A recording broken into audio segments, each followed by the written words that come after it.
Hi friends, welcome to my channel. இன்றைக்கி நம்ம புடலங்காய் கூட்டு எப்படி செய்கிறதுன்னு பார்க்க போகிறோம். அதுக்கு பார்த்திங்கன்னா இங்கே 1/2 கப் கடலைப்பருப்பும் ஒரு புடலங்காயும் எடுத்து வச்சுருக்கேன். ஃபர்ஸ்ட் கடலைப்பருப்பை வேக வச்சு எடுத்துக்கிறணும்.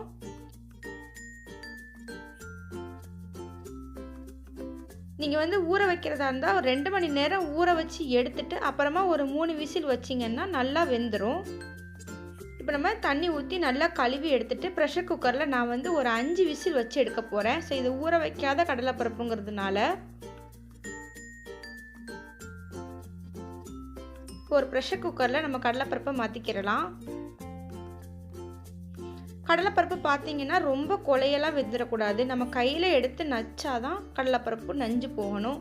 ஸோ அந்த மாதிரி ஒரு ஸ்டேஜுக்கு நம்ம வேக வச்சு எடுத்துக்கிறணும். இப்போ இதுக்கு தேவையான அளவு தண்ணி சேர்த்துட்றேன். நான் 1/2 கப் கடலைப்பருப்புக்கு 2 கப் தண்ணி சேர்க்குறேன்.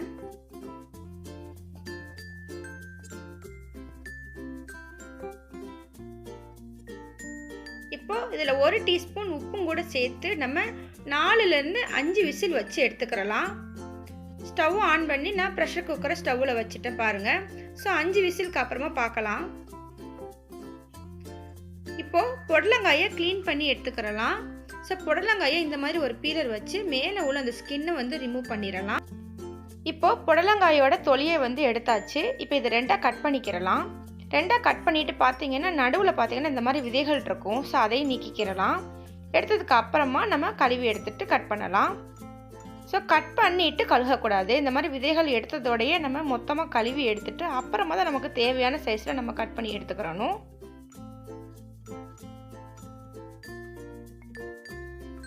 இப்போ புடலங்காயை பார்த்தீங்கன்னா ரொம்ப பெருசாக கட் பண்ணக்கூடாது. இந்த அளவுக்கு நம்ம மெல்லிசாக கட் பண்ணணும்.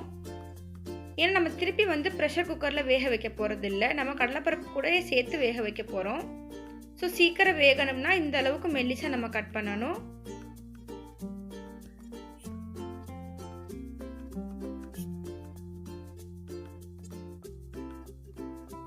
இப்போ கட் பண்ண புடலங்காயை இந்த மாதிரி ஒரு பிளேட்டுக்கு மாற்றிக்கிறலாம். இப்போ இந்த கூட்டுக்காக ஒரு மசாலா ரெடி பண்ணணும்.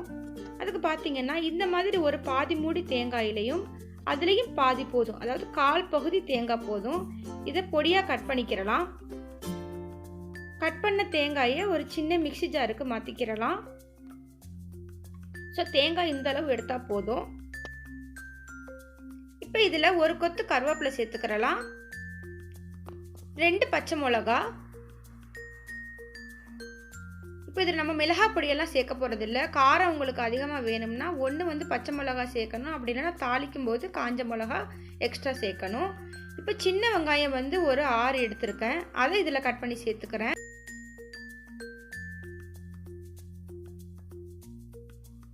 இப்போ இதில் ஒரு 1/2 டீஸ்பூன் ஜீரகம் சேர்த்துக்கிறேன். 1/2 டீஸ்பூன் கருப்பு மிளகு, ஒரு 6-7 பல்லு பூண்டு சேர்த்துக்கிறேன்.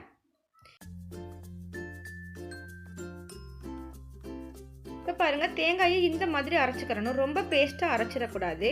நான் இது கையால் எடுத்து காமிக்கிறேன் எந்த மாதிரி அரைக்கணுங்கிறத. ஸோ நம்ம கையில் எடுக்கும்போது பார்த்தீங்கன்னா தேங்காய் இந்த மாதிரி வரணும்.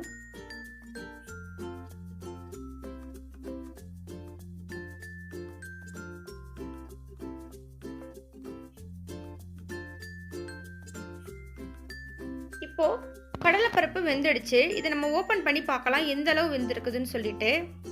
பாருங்கள், நல்லா குழையாமல் நல்லா வெந்து வந்திருக்கு. இதை நான் கையால் எடுக்கிறேன் பாருங்கள்.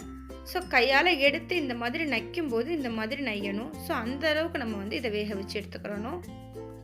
இப்போது நம்ம கட் பண்ணி எடுத்து வச்சுருக்க புடலங்காயை இதில் சேர்த்துக்கிறலாம்.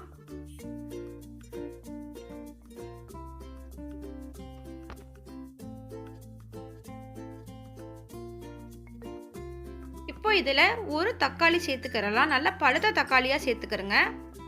அது கூட நம்ம தேங்காய் அப்புறம் அது கூட மசாலாலாம் சேர்த்து அரைச்சோம் இல்லையா, அதை இதில் ஆட் பண்ணிடலாம். இப்போ பார்த்தீங்கன்னா நம்ம பருப்பை அவிச்சு எடுத்துருக்கிறதுல தண்ணியே இல்லாமல் தான் இருக்குது. ஸோ அதனால் இப்போ ஒரு 250 ml தண்ணி இதில் சேர்த்துக்கிறலாம். நம்ம புடலங்காய் இன்னும் வேகலை. ஸோ தண்ணி ஊற்றி இனிமேல் தான் வேக வைக்கணும். இப்போ இந்த மிக்ஸி ஜார்லேயே தண்ணியை சேர்த்து இந்த நம்ம குக்கரில் ஆட் பண்ணிக்கிறலாம். ஒரு 10 நிமிஷமாவது நம்ம லோ ஃப்ளேமில் வேக வைக்கணும். நீங்கள் ப்ரெஷரில் வச்சிங்கன்னா அது வந்து ரொம்ப குழஞ்ச மாதிரி ஆயிரும்.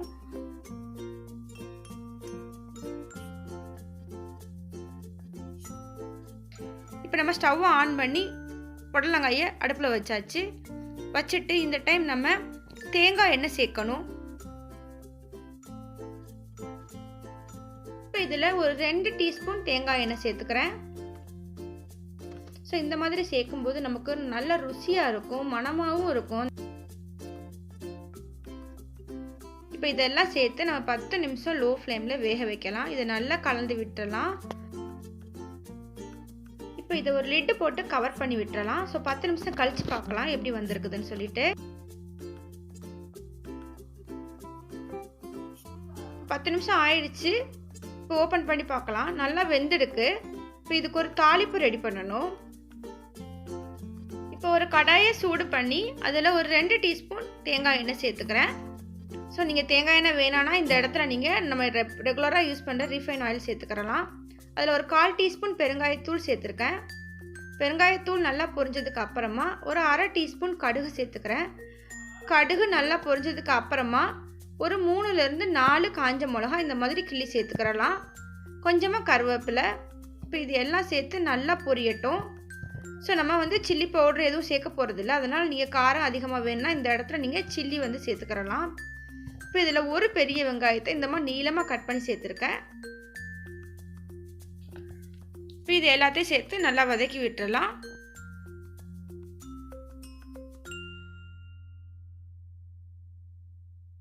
இந்த கூட்டு பார்த்தீங்கன்னா ரைஸ், சப்பாத்தி, தோசை, ஆப்பம் ஸோ எல்லாத்துக்குமே நல்ல ஒரு காம்பினேஷனாக இருக்கும்.